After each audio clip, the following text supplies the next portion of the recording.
10 વર્ષોમાં ભારતના એક ડેટા સેન્ટરનો એક મેઇન ગ્રોથ થીમ બની શકે છે એવું નોમુરાનો મત બની રહ્યો છે અને નોમુરાના મતે કેલેન્ડર યર 2025થી 2030 દરમિયાન આ સેક્ટર લગભગ 30% CAGR પર ગ્રોથ પામશે તેવી અપેક્ષા છે। તો શું છે આ અંગેનો રિપોર્ટ, એની વધુ વિગત લઈએ સહયોગી શ્રદ્ધા પરસાણીયા પાસેથી। જી શ્રદ્ધા, જણાવો શું ખાસ વિગત ઓવરઓલ નોમુરાના રિપોર્ટને લઈને?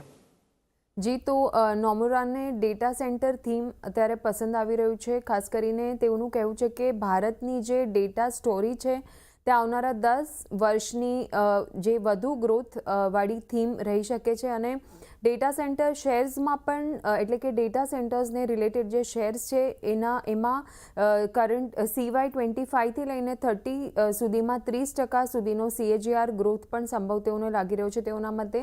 સાથે જ ડિમાન્ડ ગ્રોથને AI, ક્લાઉડ અને ડિજિટાઇઝેશન દ્વારા પણ સપોર્ટ મળી શકે છે। હવે AI, ક્લાઉડ અને ડિજિટાઇઝેશન ડેટા સેન્ટરની માંગમાં મજબૂત વધારો જોવા મળી શકે છે। જેન AI અને ક્લાઉડના ઉપયોગથી માંગમાં તીવ્ર વધારો થતો જોવા મળી શકે છે। વધતા AI વર્કલોડને કારણે ડેટા સેન્ટર્સની જરૂરિયાત પણ વધવાની શક્યતા છે આવનારા સમયમાં। સાથે જ નોમુરાના મતે ભારત એક ડેટા સેન્ટર લીડર બનશે અને ભારતને ડેટા સેન્ટર સેક્ટરનો સૌથી વધુ અહીંયાથી ફાયદો મળતો જોવા મળી શકે છે એવું તેઓને લાગી રહ્યું છે।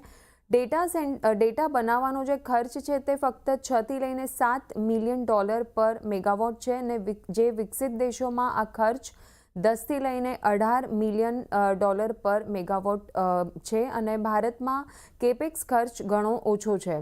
હવે નોમુરાના મતે ભારત એક હાઇપર સ્કેલ હબ પણ બની શકે છે અને AIના યુગમાં Bharat hyper scale data centre hub બની શકે છે। વધતા ડેટા ટ્રાફિક, લો લેટન્સી એપ્સની પણ ડિમાન્ડ અહીંયાથી વધતી દેખાઈ શકે છે।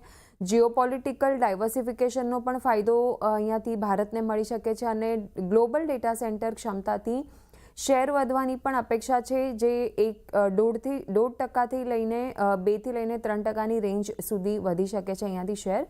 અને ડેટા સેન્ટર કેપેક્સનો જે ફાયદો છે એની વાત કરીએ તો સ્વિચ ગિયર અને ટ્રાન્સફોર્મર્સની અહીંયાથી માંગ વધી શકે છે। UPS અને બેટરી સિસ્ટમને પણ અહીંયાથી ફાયદો મળતો જોવા મળી શકે છે। હવે નોમુરાએ તેમના રિપોર્ટમાં તેમની ટોપિક્સ જણાવી છે ABB India, Siemens India, CG power, GE Vernova, Cummins India અને હિતાચી એનર્જી ઇન્ડિયા, આ તેઓની ટોપિક્સ છે।